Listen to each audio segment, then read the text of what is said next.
Assalamualaikum warahmatullahi wabarakatuh. Bismillahirrahmanirrahim. Alhamdulillahirabbil alamin. Wassalatu wassalamu ala asrofil anbiya'i wal mursalin sayyidina wa maulana Muhammadin wa ala alihi washabihi ajmain amma ba'du. Wala haula wala quwwata illa billahil aliyyil azim.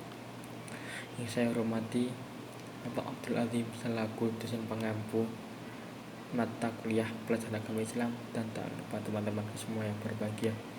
Langsung saja saya akan melaksanakan tugas menerangkan tentang pernikahan, ikhtiar mewujudkan keluarga berkah, cinta dan fitrah manusia untuk menikah. Cinta dan pernikahan. Jika suatu saat hati seseorang tiba-tiba berbunga-bunga, rasa tidak karuan, dan tidak bisa konsentrasi, hati berdebar-debar saat namanya disebut, sering tersenyum sendiri, berarti orang tersebut sedang jatuh cinta. Karena itu, sebagai tanda cinta, tidak mudah memahami arti cinta, sebab ada semacam-macam cinta: cinta monyet, cinta pertama, dan juga cinta sejati. Fitrah manusia untuk menikah. Secara bahasa, nikah berarti berhimpun.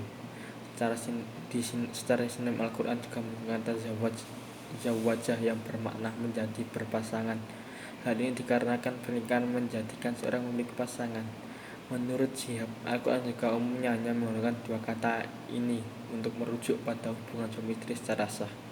Secara istilah, menurut Undang-Undang Perkawinan Nomor 1 Tahun 1974, pernikahan adalah ikatan lahir batin antara seorang pria dan seorang wanita sebagai suami istri, dan tujuan membentuk keluarga yang bahagia dan kekal berdasarkan ketuhanan Yang Maha Esa. Hikmah pernikahan.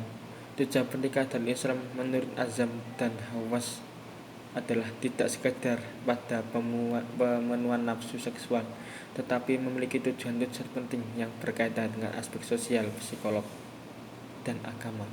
Di antara tujuan pernikahan yang penting antara lain adalah memelihara keberlangsungan manusia.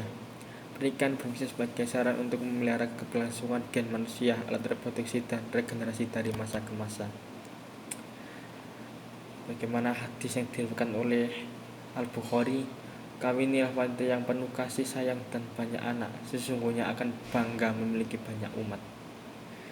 Sesungguhnya aku bangga memiliki banyak umat. Yang kedua, pernikahan adalah tiang keluarga yang teguh dan kokoh. Menurut Al-Ghazali, nikah memiliki beberapa faedah. Di antara dapat menyegarkan jiwa, hati menjadi tenang, dan memperkuat ibadah. Yang ketiga, mengontrol hawa nafsu. Nikah menyalurkan nafsu manusia dengan cara benar, melakukan kebaikan kepada orang lain, dan melaksanakan hak istri dan anak-anak, dan mendidik mereka. Bagaimana sabda Rasulullah yang artinya, wahai para pemuda, barang siapa di antara kalian ada kemampuan biaya nikah, maka nikahlah.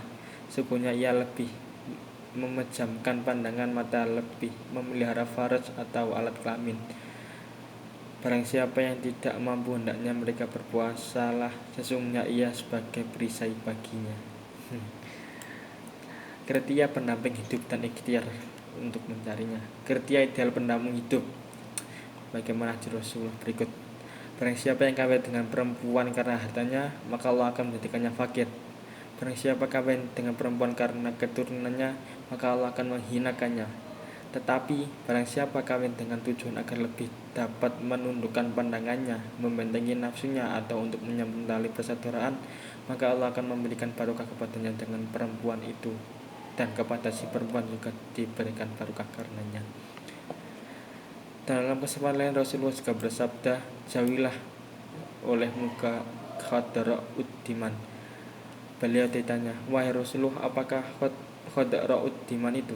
Beliau bersabda, wanita cantik yang tumbuh di lingkungan yang buruk.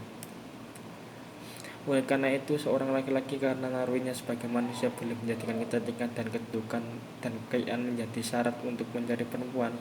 Namun, itu semua tidak layak dijadikan sebagai syarat utama, sebab ada yang lebih utama, yakni kadar ketakwaan atau keagamaannya. Nabi SAW mengingatkan kita pentingnya hal ini dalam hadis berikut yang artinya, seorang perempuan dinikahi karena 4 alasan: karena harta, kekayaannya, kedudukannya, kecantikannya, dan agamanya. Hendaknya engkau menikahi perempuan yang taat beragama, niscaya engkau akan berbahagia dan beruntung. Ragam ikhtiar mencari pendamping hidup. Dalam Islam, cara mencari jodoh yang disyariatkan adalah dengan ta'aruf. Cara bahasa, ta'aruf adalah perkenalan. Dalam istilah agama, ta'aruf adalah proses pertemuan atau perkenalan seseorang pria dan wanita dalam suasana terhormat ditemani pihak ketiga dengan tujuan mencari pendamping hidup. Dalam proses ta'aruf, pihak pria dan wanita dipersilakan saling menanyakan berbagai hal yang diinginkan dan diketahui, terutama terkait dengan keinginan masing-masing, agar nanti saat menjalani pernikahan tidak menimbulkan kecewaan di lain hari. Menjaga ifah kesucian diri dan tidak pacaran atau tidak berzina. Katakan tidak pada pacaran. Menurut KBBI edisi ketiga tahun 2002, pacaran adalah kekasih atau teman lawan jenis yang tetap dan mempunyai hubungan berdasarkan cinta kasih. Keuntungan berpacaran: belajar mengenal karakter lawan jenis, mendapatkan perhatian lebih dari orang lain, yakni pacar, mudah menemukan tempat menyampaikan keluh, unek-unek atau curhat berbagai masalah yang dihadapi kepada pacar, memiliki tempat berbagi di saat suka maupun duka, tidak kesepian karena ada yang setia menemani kapanpun dan dimanapun, ada yang mentraktir makanan, minuman, pulsa dan sebagainya, antara jemput atau ojek gratis, sarana mencari pendamping hidup agar mengenal dia dan tidak salah pilih, senang dan bahagia karena bisa menyalurkan rasa cinta dan dicintai, menimbulkan motivasi semangat hidup, sarana hidup menyalurkan hasrat atau hawa nafsu seksual.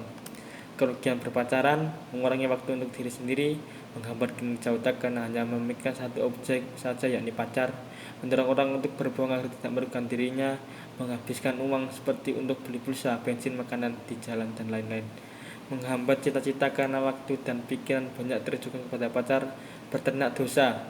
Hampir semua aktivitas dalam pacaran menimbulkan dosa. Hati menjadi resah dan tidak tenang karena telah memperbanyak dosa. Perasaan resah dan gelisah karena cemburu dan takut ditinggal pacar. Memunculkan fitnah bila berduaan di dalam rumah, bisa digerebek warga. Hilangnya kerawanan dan kepercayaan bila tidak mampu mengendalikan nafsu. Mudah menunda pernikahan karena keasyikan berpacaran, menimbulkan efek sakit hati, bahkan bunuh diri apabila diputus oleh cinta. Membatasi pergaulan dan kawasan karena dilarang pacar.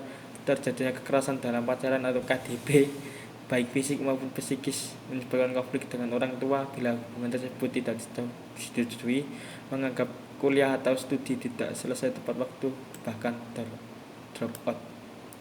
Tinjau dari sudut pandang ajaran Islam, aktivitas pacaran pranikah dengan beragama gaya adalah haram alias tidak bisa dibenarkan apapun bentuk gaya pacarannya. Apabila dilakukan sebelum menikah, hukumnya tetap terlarang kecuali bila pacaran pranikah tersebut tidak melanggar aturan agama terkait hubungan laki-laki dengan perempuan non mahram. Sekian dari saya. Assalamualaikum warahmatullahi wabarakatuh.